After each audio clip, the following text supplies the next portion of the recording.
For a lot of young athletes, breaking a world record is something they can only dream of. Being able to say that your performance is the best to ever be done puts you on a completely different athletic pedestal. But is it really a dream considering the legitimacy of some of these records? After American discus thrower Valerie Allman threw over 73 meters at Ramona this past year, Throws University posted this video claiming that Allman had just set the quote-unquote drug-free world record. Thus raises a question. How legit are the current world records in track and field? Well, it's complicated. Performances that are deemed world records must be officially ratified by a governing organization, such as World Athletics, and must happen at official competitions. Which is why your Uncle Mark can't say he set the long jump world record in his backyard in front of a crowd of exactly no one. If you want more information on setting world records, just go ask Mondo Duplantis, who's set to break the world record in pole vault any day now.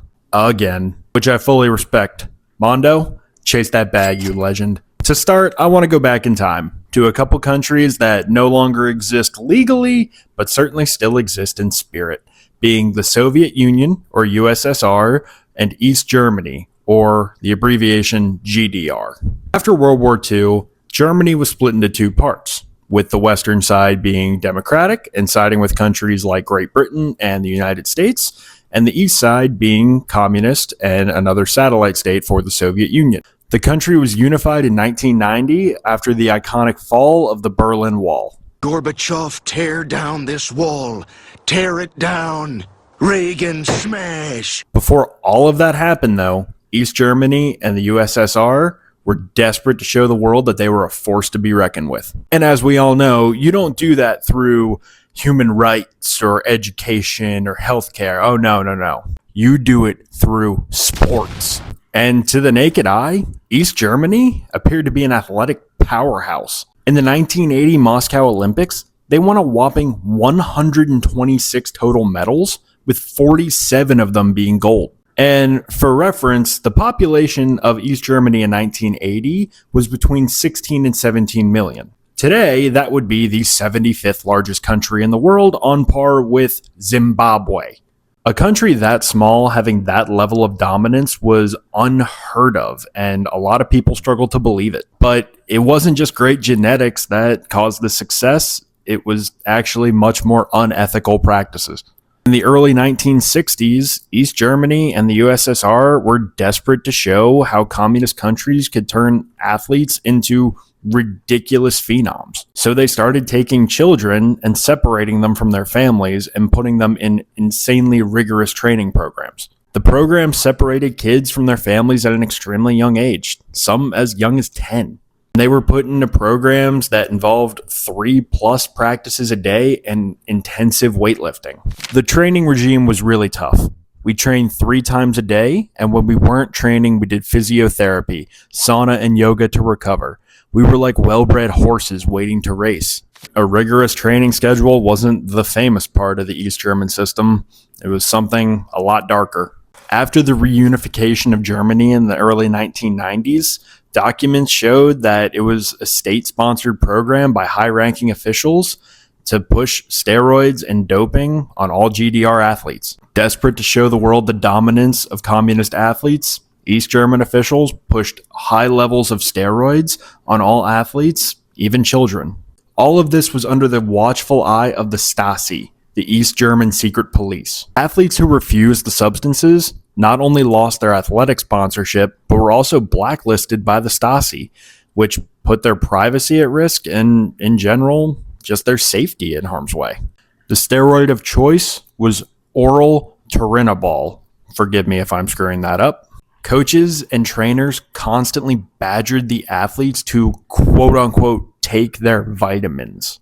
And let me be clear that I am the furthest thing from an expert on performance-enhancing drugs, but I would be sketched out by anything like that today, let alone half a century ago. And I'm sure it will come as a surprise to absolutely no one that this led to horrific health problems for these athletes. This article from the BBC tells the story of Bridget Dressel, who was an East German heptathlete who tragically died from organ failure at the age of 26. Her autopsy revealed traces of more than 100 drugs in her system, including anabolic steroids, that she had been taking for years, while her medical history showed she had been injected with at least 40 different substances throughout her career, with one practitioner alone administering 400 injections. There are, unfortunately, countless stories of East German and Soviet athletes dealing with horrific health results from these drugs. After the German reunification, many coaches, trainers, and officials were convicted and prosecuted for their role in the state-sponsored doping program. And while the same documentation was never revealed about the Soviet Union, it was revealed in 2003 that they had the same sponsored program, leading a lot of Australian athletes to refer to the 1980 Moscow Olympics as the Chemists' Games. So that leads us to today.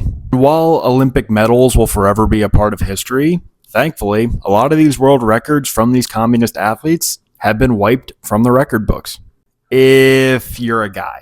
To address the question of whether there should or shouldn't be a drug-free world record, we need to look at the current world records and see where these communist countries sit in the world rankings. I am also super American, so when I pronounce names wrong, mind your own business. For men, there's only one world record from these countries still standing today. Soviet hammer thrower Yuri Sadiq still holds the world record to this day with his throw of 86 meters and 74 centimeters. We certainly hope that Canadian hammer thrower Ethan Katzberg will push that world record here pretty soon, but he's still more than 2 meters off. With him being so young, the throwing community is optimistic, but we'll just have to wait and see. For women, those two countries have 7 world records. 7 world records from the late 80s and early 90s. All of our development in sport, science, medicine, practice, everything, there are still 7 world records from 40 years ago. World records are always crazy performances, but with all the development we've made over the past 3-4 decades, you'd imagine there would at least consistently be performances that would rival them. But for a lot of these world records, that just isn't the case. Going back to Valerie Allman, she threw a world-leading throw in 2025 of 73.52. The current world record in women's discus is from 1988 of 76.80. Allman's throw is the furthest we've seen in a very long time, and it's still 3.5 meters off the world record. I have no issue acknowledging that athletes from the past era could still compete today and be relevant. But again, we have made all kinds of investments in sports science and medicine over the last even 10 years, let alone 40 years. So the fact that today's athletes are still 3+ meters from a world record like that feels strange. And for women's shot put, the current world record is 22 meters, 63 centimeters, being set in 1987. And no athlete has even come close since that was set. The 10 furthest women's shot put throws of all time are held by 2 athletes, Natalia Livoskaya from the USSR and Iona Slupanayak from East Germany. Absolutely zero chance that I got those names right, so I apologize wholeheartedly. One that was popular to mention before this past year's World Championships was the women's 400. The current world record is held by East German athlete Marita Koch with a blazing time of 47.60. You all don't need to tell me that I pronounced that wrong. I'm aware. Worlds this past year, Sydney McLaughlin-Levrone ran the second fastest time in history at 47.78. with Marilady Polino finishing right behind her at 47.98. So while there's still quite a bit of ground to cover to certainly break that world record, it's refreshing to see at least 2 athletes within spitting distance.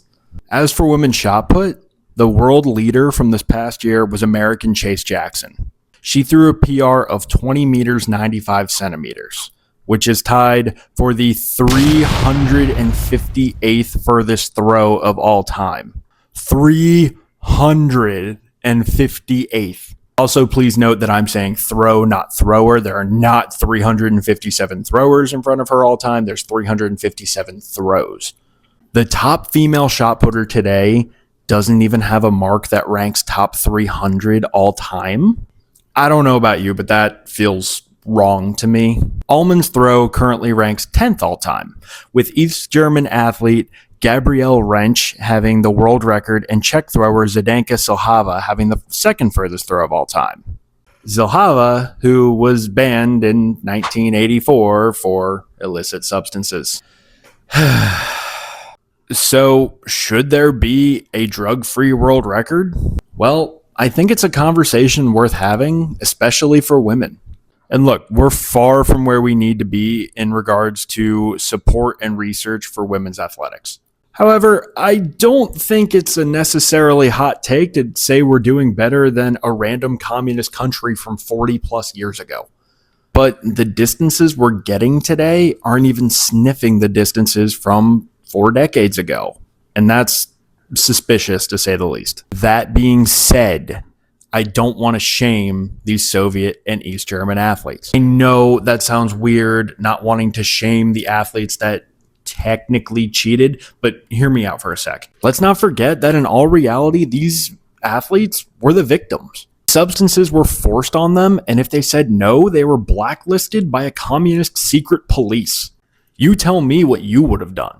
The really young kids were told that they were vitamins, and they were completely separated from their family, so it's not like anyone could tell them differently. So I don't want to completely wipe these athletes from history because I do believe they would have been great regardless. But I also want to be very fair to the women of today who are also looking to etch their name in the history books. I don't know if there's a way to really go about claiming that there's a drug-free and a dirty world record. I don't know. Can we just throw out all these athletes because we know what their countries are doing, or would we need individual drug testing for each athlete? I really don't know how you would go about this, but I do think a conversation needs to be had. If you want to learn more about this topic, I've added all my sources to the video notes. What do you think? Should there be a drug-free world record? Did I get something wrong? Is there something else we need to consider? Let me know in the comments. And until next time, throw far.